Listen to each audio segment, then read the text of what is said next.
നമസ്കാരം പ്രിയമുള്ളവരെ, ക്ഷേത്രോത്സവങ്ങളുടെ മാനസപുത്രൻ എന്ന് വിശേഷിപ്പിക്കുന്ന ഒരു ഗജവീരനെയാണ് ഇന്ന് നമ്മൾ ഈ എപ്പിസോഡിൽ പരിചയപ്പെടുന്നത്.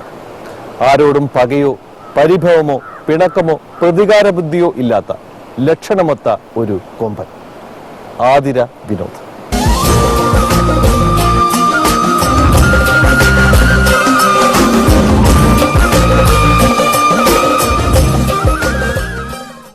ആതിര വീട്ടിലെ ആഭിജാത്യമുള്ള മറ്റൊരു അലങ്കാരമാണ് വിനോദ്. ക്ഷേത്രങ്ങളിൽ നിന്നും ക്ഷേത്രങ്ങളിലേക്കുള്ള യാത്രക്കിടയിലാണ് വൈക്കത്തമ്പലത്തിൽ വെച്ച് ഞങ്ങൾ ഇവനെ കാണുന്നത്. വൈക്കത്തഷ്ടമിയുടെ തിരക്കിലായിരുന്നു വിനോദ്.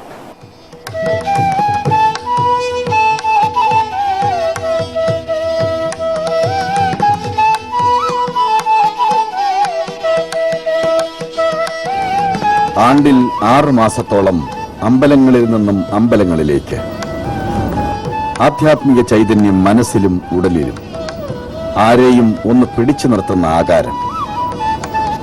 ആതിര വിനോദിന്റെ ബയോഡേറ്റ ഇങ്ങനെ തുടങ്ങുന്നതിൽ യാതൊരു അതിശയോക്തിയുമില്ല.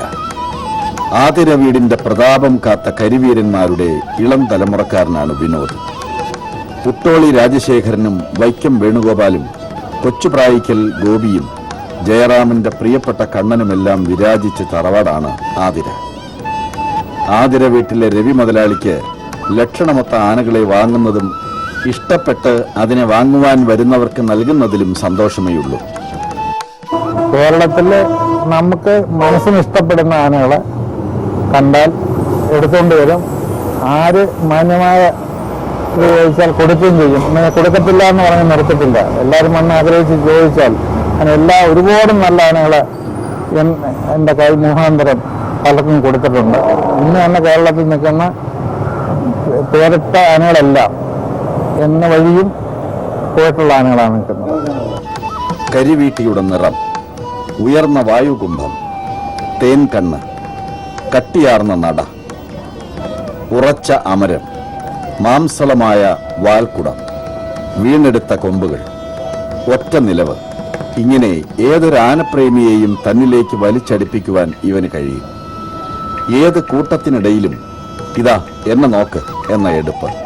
സ്ക്രീൻ പ്രസൻസ് നല്ല അഭിനേതാവിന്റെ മാത്രം ഗുണമല്ല, അത് എന്നെപ്പോലുള്ള ഗജകേസരികളെ കൂടി ഉദ്ദേശിച്ചു പറയുന്നതാണെന്ന് വിനോദ് വാദിച്ചാൽ ഈ ക്ഷേത്രനടയിൽ വെച്ചെങ്കിലും നമുക്കത് സമ്മതിച്ചേ മതിയാവും.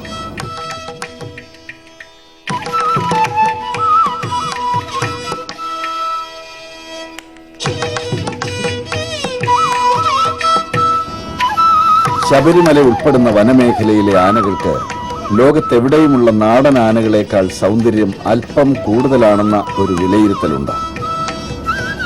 ആ കണക്കിനെയെല്ലാം ഒരു പോയിന്റെങ്കിലും ചാടിക്കടന്ന് തോൽപ്പിച്ചിരിക്കുകയാണ് ഈ ആസാംകാരൻ. സങ്കല്പങ്ങളെയും മുൻവിധികളെയും മാറ്റൂ, അല്ലെങ്കിൽ ഞാൻ മാറ്റിക്കും എന്ന് ഉറക്കെ വിളിച്ചു പറയുകയാണ് ഈ സഹ്യപുത്രൻ. ആസാമിലെ ഗോലാഘട്ട് ജില്ലയിൽ നിന്നും ആതിര രവിക്ക് വേണ്ടിയാണ് ശ്രീ ഓമനക്കുട്ടൻപിള്ള ഈ ആനയെ കേരളത്തിലേക്ക് കൊണ്ടുവരുന്നത്. അന്ന് ഇവന്റെ പേര് അക്ബർ എന്നായിരുന്നു. കേട്ടാൽ അവിശ്വസനീയമായി തോന്നുന്ന ഒരു കാര്യമുണ്ട്. ഗോലാഘട്ട് ജില്ലയിലെ ഗ്രാമത്തിൽ ഇവന് കാലിൽ ചങ്ങല പോലുമില്ലായിരുന്നു. ആർക്കു വേണമെങ്കിലും ഇവനോട് കൂട്ടുകൂടാം, ഇവന്റെ കൊമ്പിൽ പിടിച്ച് നടത്തിക്കാം, ഇവന്റെ പുറത്ത് കയറാം.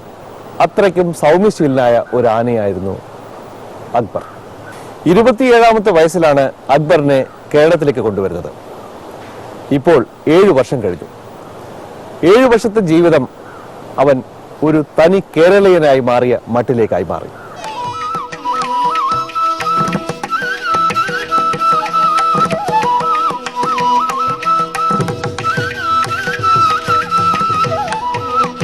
ഒരു ഗ്രാമത്തിന്റെ മുഴുവൻ സ്നേഹവും ഏറ്റുവാങ്ങിക്കഴിഞ്ഞിരുന്ന നാളുകളിൽ ഇവന്റെ പ്രധാന തൊഴിലിടം തേയിലക്കാടുകളായിരുന്നു. ആനയ്ക്കെന്ത് തേയിലത്തോട്ടത്തിൽ കാര്യം എന്ന് ചോദിക്കാൻ വരട്ടെ. കിളുന്നു നുള്ളുവാൻ ഒന്നുമല്ലെങ്കിലും അവിടെ ഇവന് ചില പരിപാടികളുണ്ടായിരുന്നു. 100 വർഷം വരുന്ന തേയിലച്ചെടികളെ വേരോടെ പിഴുതു മാറ്റുക എന്നുള്ളതായിരുന്നു ആ തൊഴിൽ. കൂട്ടത്തിൽ തടിപിടുത്തവും ഉണ്ടായിരുന്നു. അന്നേ ഇവന്റെ തലയിൽ ഉത്സവങ്ങൾ എഴുതി ചേർത്തിരുന്നു എന്ന് വേണം കരുതാൻ. വളരെ അപൂർവമായിട്ട് മാത്രം ആനകളെ എഴുന്നള്ളിക്കാറുള്ള പല ക്ഷേത്രങ്ങളിലും ആസാമിൽ വെച്ച് ഇവനെ എഴുന്നള്ളിച്ചിട്ടുണ്ട്. ഇതാണ് എൻ്റെ മാർഗം, ഇതാണ് എൻ്റെ ഇഷ്ടം എന്നൊക്കെ വിളിച്ചു പറയുന്ന മട്ടിൽ ഇവൻ അവിടെ വെച്ച് പെരുമാറിയിരുന്നു. ശിവരാത്രിക്കും ശ്രീകൃഷ്ണ ജയന്തിക്കും ലോക വനദിനത്തിനുമെല്ലാം ഇവനൊരു ആകർഷണമായിരുന്നു അന്ന്. ആസാമിൽ നിന്നും കേരളത്തിലേക്ക് ഓമനക്കുട്ടൻ പിള്ള ഇവനെ കൊണ്ടുവന്നത് ലോറിയിൽ കയറ്റിയാണ്. അന്ന് വരെ ലോറിയിൽ കയറിയിട്ടില്ലാത്തതിനാൽ ഇവനൊരു ഭയമുണ്ടായിരുന്നു. എത്ര ശ്രമിച്ചിട്ടും ഇവൻ ആദ്യം വണ്ടിയിൽ കയറിയില്ല. പഠിച്ച പണി 18 നോക്കിയ ശേഷം ഇനി നടപ്പില്ല എന്ന് കരുതി പിന്തിരിയാൻ തന്നെ ഓമനക്കുട്ടൻ പിള്ള തീരുമാനിച്ചു.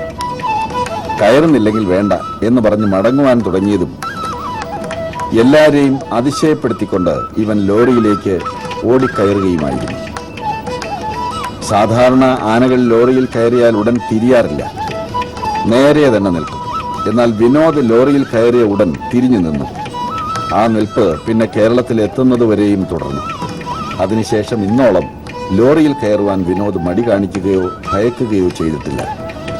ഇന്നാണെങ്കിൽ ആഴ്ചയിൽ ഒരിക്കലെങ്കിലും ഒരു ലോറി യാത്ര അനിവാര്യമായി വിനോദിന് തീർന്നിട്ടുമുണ്ട്.